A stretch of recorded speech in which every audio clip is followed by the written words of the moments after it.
Magandang araw. Ako nga po pala ulit si Susie.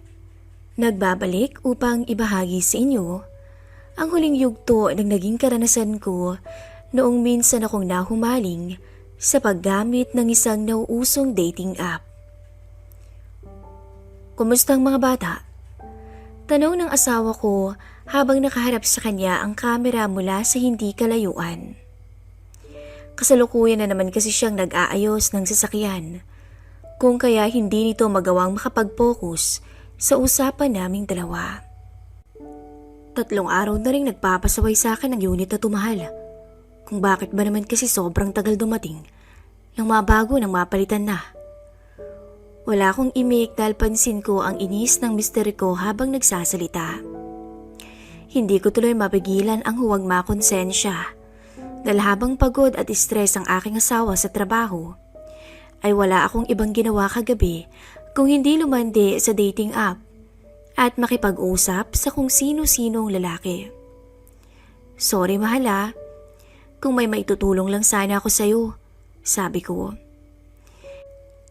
Ibinaling naman ito ang paningin sa screen, habang hindi pa rin binibitawan ang hawak na bakal.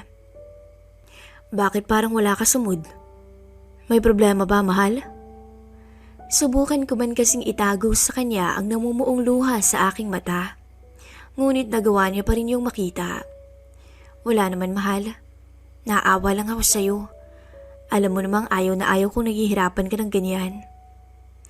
Bahagya kaming nagkatitigan sa screen ni Brandon. Hanggang sa bigla na lamang may ideyang pumasok sa isipan ko. Gusto mo bang maghanap na lang muna tayo ng katulong, mahal? Mahina ang boses kong sambit. Malalaki na rin naman ang mga bata eh. Kahit atin sundo na lang ang gawin sa kanila ng kasambay natin. At konting linis ulit hanggang sa makauwi ako. Siguro naman, may tatanggap pa rin sa akin sa trabaho. Dahil may sapat na experience naman ako at maayos na qualification. May halong lambing ang boses ko habang sinasabi sa kanya ang aking suwestyon. Dito ka nalang magtrabaho, Brandon. Magtutulungan tayong dalawa. Sabi ko at saka napangiti na lamang. Kung ipon naman sa bangkong pag-uusapan, siguro'y sapat na rin ang naitabi natin para sa pag-aaral ng mga bata. May extra pa tayong magagamit para sa hindi inaasahang mga gastusin. Ano sa tingin mo? Hindi ko inalis ang tingin dito. Habang masuyo akong naghihintay ng magiging sagot niya. Hindi ko man sabihin. Ngunit alam kong ramdam niyang umaasa akong makatanggap ng positibong tugon mula dito. Ilang segundo din akong naghintay. Hanggang sa makatanggap ako ng isang malinaw na ayoko mula sa aking asawa. Hindi pwede. Sa bahay ka lang, kasama ng mga bata.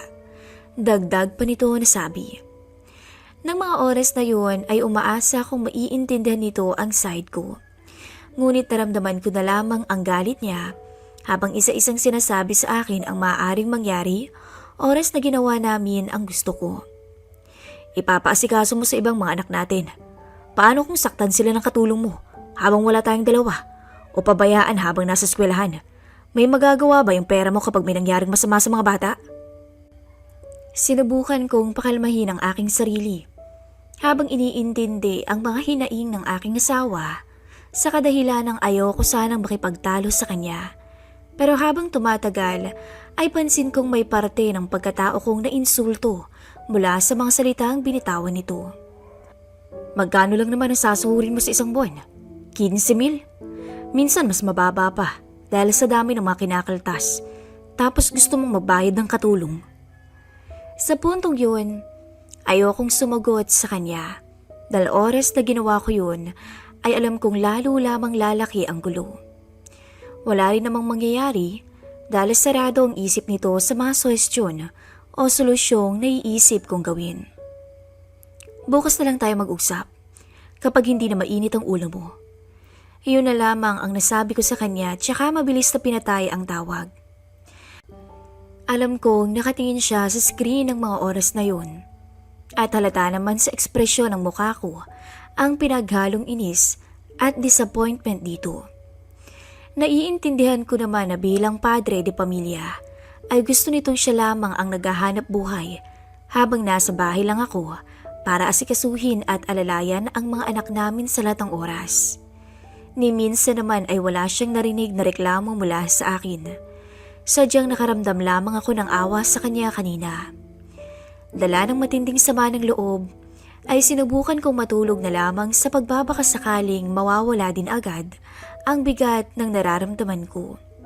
Pero inabot na lamang ako ng 1 oras ay wala akong ibang ginawa kung hindi gumulong at tumihaya sa higaan.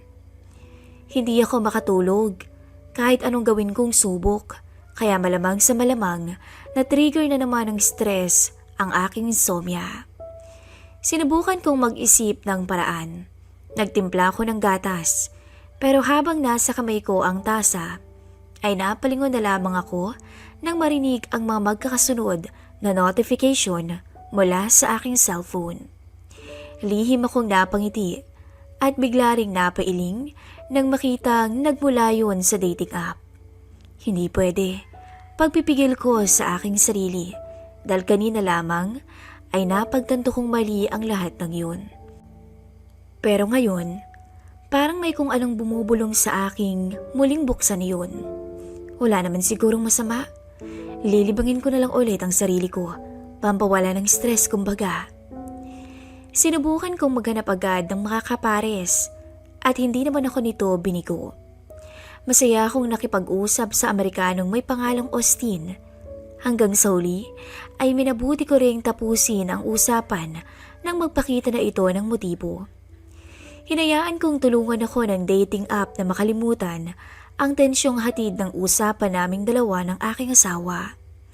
Hanggang sa nabigla na lamang ako nang lumitaw ang isang hindi inaasahang tao sa chat screen. Mabuti naman at hindi mo ko in-unmatch, madam. Imbis na tanggapin ang imbitasyon ng nakamatch ko, ay mas pinili kong sagutin ang mensahe mula kay Edward. Paano mo ko nahanap? Hindi naman ikaw ang nakaparehas ko, di ba? Agad itong sumagot. Nakalimutan mong alisin yung account ko, kaya hindi nawala yung combo nating dalawa. Hindi ko masyadong naintindihan ang sinabi nito. Kaya habang nag-iisip, ay siya naman akong nabigla sa sumunod niyang chat. O baka naman nag-enjoy ka talagang kausap ako kagabi, kaya sinadya mong huwag burahin ang pangalan ko, ma'am. Imbis na mainis, ay napangiti na lamang ako sa sinabi niya. Siguro, sabi ko para sakyan ang trip nito. Hinintay ko ang magiging tugon nito, pero napansin kong medyo marami yata ang tinitipan niyang mensahe. Tagal naman ang reply, sabi ko. Hindi ba nabanggit mong malapit lang kayo sa BGC? May lalakarin akong importante sa Makati bukas. Baka gusto mong sabay na tayong kumain ng lunch.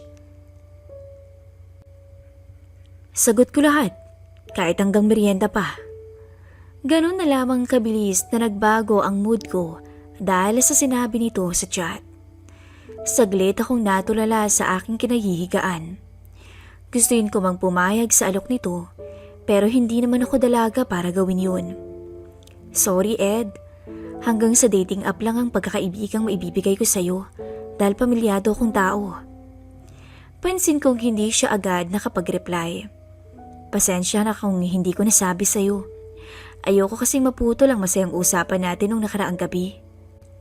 Matapos kong nakita na nabasa niya ang chat ko, ay inasahan kong mawawala na rin na parang bula sa Edward. Oo, nakakalungkot mang isipin, pero alam kong tama ang ginawa kong sabihin na sa kanya ang totoo. Wala namang mali siya. Kakain lang naman tayong dalawa sa labas. Friendly date lang. Nagawa ko ng maihatid ang mga bata sa eskwelahan. Ay wala pa ring ibang tumatakbo sa isipan ko kung hindi ang huling mensaheng natanggap ko mula kay Ed. Gusto ng lalaking nakilala ko sa dating app na magkita kaming dalawa, habang pansin ko namang ayaw pa rin ako makausap ng aking asawa dahil lamang sa ginusto kong matulungan to. Habang nakaupo sa bench ay mas lalo ko lamang naramdaman ang pinaghalong tampo at sama ng loob sa mister ko. Bakit parang ako pa yung nagmukhang masama ngayon? Ako na walang ibang ginawa kung hindi mahalin at asikasuhin ang pamilyang magkasama naming tinaguyod sa hirap at ginhawa. Ang dami kong sinakripisyo para lamang mapagbigyan ng kagustuhan nito makapagtrabaho sa ibang bansa. Iniwan ko ang dati kong trabaho. Kinalimutan ang aking sarili dahil hinayaan kong sa kanila umikot ang mundo ko. Habang naglalakad papunta sa napag-usapan naming lugar ni Edward, ay ramdam ko rin ang unti-unting pagbigat ng mga yapak ko. Wala nang atrasan, friendly date lang naman eh. Paulit-ulit kong bulong sa aking sarili habang nakatayo malapit sa isang kilalang restaurant. Napahigpit ang pagkakahawak ko sa aking cellphone. Matapos matanggap ang chat nitong hindi daw siya pwedeng magkamali na ako ang babaeng nakikita niya. Maliban sa picture na gamit namin sa dating app, ay hindi naman ako nagkulang na sabihin sa kanyang kulay ng damit at gamit kong bag. Maging ang suot kong sandals ay sinabi ko rin sa kanya hanggang sa paraan ng pagkakatali ko sa aking buhok. Ganon din naman siya sa akin. Kung kaya kanina pa ako patingin-tingin sa lalaking panay ang sulyap sa akin mula sa malayo. Hindi ko alam pero para bang kinakabahan ako sa paraan ng pagsulyap nito. Kahit sabihing mukha naman siyang disente at malinis manamit. Hi, beautiful. Hindi ko alam ang magiging reaksyon ko nang marinig ang unang pagbating na tanggap mula sa binatang nakilala ko lamang sa isang dating app. Edward nga pala, madam. Gustuin ko mang tanggapin ang kanyang kamay. Ngunit natulala na lamang ako habang nakatingin sa kanya. Edward nga ba talaga o Eduardo? Bulong ko sa sarili ko habang pinagmamasdan to. Ayoko manghusgahan ang lalaking nasa harapan ko. Ngunit isa-isang bumabalik sa aking alaala ang mga impormasyong nabasa ko sa dating app. Ang picture na ginamit niya habang kausap ako, edad nito, maging ang mga kwento niya sa akin. Hindi ko maiwasang huwag yung ikumpara sa lalaking nasa harapan ko ngayon na kung hindi ako nagkakamali ay nasa edad 40 pataas na. Oo, inaamin kong malaki ang pagkakahawig nilang dalawa. Parang siya pa rin naman ang nasa litrato. Pero mas matanda ito ng mahigit 10 taon. Pero maputi siya. Halatang may kaya at talaga namang malakas ang apil. Nagulat ba kita? Tanong nito na nagpabalik sa akin sa realidad. Sorry, alam kong madidisappoint ka kapag nakita mo ko. Kaya naisipan kong bumawi sa'yo sa panlilibre ng masasarap na mapagkain dito. Matamis siyang ngumiti sa akin. Tsaka bumaling sa fine dining restaurant na nasa aming likuran. Pero kung gusto mong huwag nang tumuloy, handa naman akong irespeto ang desisyon mo, ma'am. Nang mga sandaling yun, ay para bang bumalik sa aking alaala nung sinabi ko sa kanyang pamilyado akong tao, pero hindi pa rin nagbago ang paningin nito sa akin. Okay lang, kakain lang naman tayong dalawa, di ba sir? Sir? Pag-ulit niya. Halos mapahalakak siya ng malakas sa sinabi ko, kaya lihim akong napangiti. Sabihin man kasing di hamak na may edad ang lalaking kasama ko ngayon, ay masasabi kong siya nga talaga si Edward dahil maliban sa masayahin ay masyado ring mababaw ang kaligayahan nito. So, tara ma'am. Anya na may halong pagbibiro. Hindi nalalayo ang kwentuhan naming dalawa sa personal at dating app. Talaga namang natuwa ako sa takbo ng usapan naming dalawa ni Ed. Pwede ring tawagin natin bilang Sir Eduardo, isang negosyante na tulad ko ay naghahanap din ng libangan sa pamamagitan ng dating app na aksidente niya namang na-install. Sinabi nito sa akin ang tunay na dahilan kung bakit picture nito noong pagkabinata ang ginamit niya, kung kaya't inamin ko rin sa kanyang edited lamang ang picture na ginamit ko. Kahit sabing ako pa rin naman yun, kung makinis at may makeup lamang na nakalagay sa aking muka. Akala ko kapag naubos namin ang mga pagkain, ay matatapos na rin ang usapan naming dalawa, ngunit nagkamali ako. Pakiramdam ko ay mas lalo lamang lumalim ang koneksyon namin sa isa't isa at para bang nagawang pawiin ang presensya nito ang mga hinanakit at sama ng loob ko. Nagpatuloy ang friendly date naming dalawa ni Edward hanggang sa tuluyan naming sinubukan ang isang pagkakamaling alam kong habang buhay kong pagsisisihan. Nagsimula sa biruan hanggang sa di ko na namalayang unti-unting naging seryoso ang mga salitang binibitawan naming dalawa. Oo, pumayag ako na makatabi niya ako sa kama ng magdamag. Pumayag akong dalhin niya ako sa isang hotel kung saan para kaming uhaw na uhaw sa bawat halik at haplos namin para sa isa't isa. Hindi ko alam kung nakailang beses kong binukas ang mga binti ko para sa kanya. Pero ang masasabi ko ay walang kapantay ang husay na pinamalas niya ng gabing yun. Halos mabaliw ako. Halos mapakapit ako sa matipuno niyang braso dahil sa malakas na pag-uga ng kama. At kitang-kita ko ang buong sarili ko sa salamin. Walang suot at tanging kwintas lang na regalo ng mister ko ang natira sa katawan ko. Napagmasdan ko kung paano ako pinagsawaan ng lalaking hindi ko naman asawa, ngunit nagbigay aliw sa akin sa panahong nangungulila ko at binabalot ng kalungkutan. Ayokong sabihin na dala lamang yun ang mga biruan at landian naming dalawa dahil higit pa roon ang nag-udyot sa akin. Para bang ng mga oras na yun ay nakalimutan ko ang tunay kong pagkatao at mas pinili kong pangatawanan ang peking imaheng nagawa ko sa piling ng lalaking noon ko lang nakilala.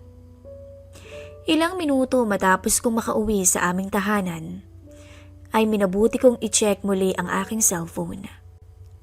Doon ay tuluyang bumuhos ang mga luha ko nang mabasa ang mensahe mula sa aking asawa. Mahal, pasensya ka na kung nagpadala na naman ako sa init ng ulo at marami akong nasabing masasakit sa iyo. Hayaan mo at magsisikap ako para makauwi na ako sa inyo ng mga anak natin. Hanggang ngayon ay naguguluhan pa rin ako sa dapat nating gawin. Pero kanina, na-realize kong tama ka. Mas mabuti nga kung magtutulungan na lang tayong dalawa para sa kinabukasan ng mga bata. Subukan na lang muna nating magnegosyo, mahal. Kahit mag-umpisa muna tayo sa isang simpleng sari-sari store at bikasan. Alam kong masama ang loob mo sa akin, kaya sana'y mapatawad mo ko. Gusto ko lang talagang makasama kayo ng mga anak natin dahil walang araw na hindi ko hiniling na dumating ang araw na hindi ko na kailangang malayo sa inyo. Mahal na mahal ko kayo. 3 taon na rin ang nakalipas. Magmula nang magawa ko ang pagkakamaling hanggang ngayon, ay lihim kong pinagsisisihan. Kailanman ay hindi ko sinisi ang dating app sa nangyari dahil ako mismo ang gumawa ng maling desisyon. Naging marupok ako at makasarili hanggang sa tuluyan akong nagkasala sa aking pamilya. Hindi ko man nagawang sabihin sa aking asawa ang nangyari dahil sa takot na masira ang pamilyang mayroon ako ngayon, ay paulit-ulit naman akong humihingi ng tawad sa may taas. Paulit-ulit at walang kapaguran kong hinihiling na sana'y bigyan ako nito ng mas marami pang pagkakataon upang makabawi sa aking pamilya.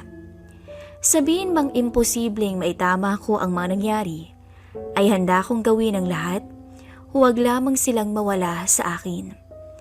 Kadalasan ay nagpapadala tayo sa ating mga emosyon, kung kaya't nakakagawa tayo ng mga maling desisyong labis nating pagsisisihan sa huli. Sabi nga nila, hindi madaling piliin palagi ang tama. Pero sa tulong ng dasal at takot sa Diyos, ay may magagawa o magagawa nating tahakin ang tamang landas para sa ikabubuti. Hindi lamang ng ating buhay, kung hindi na rin para sa kinabukasan ng ating pamilya. Muli, ako nga pala si Susie.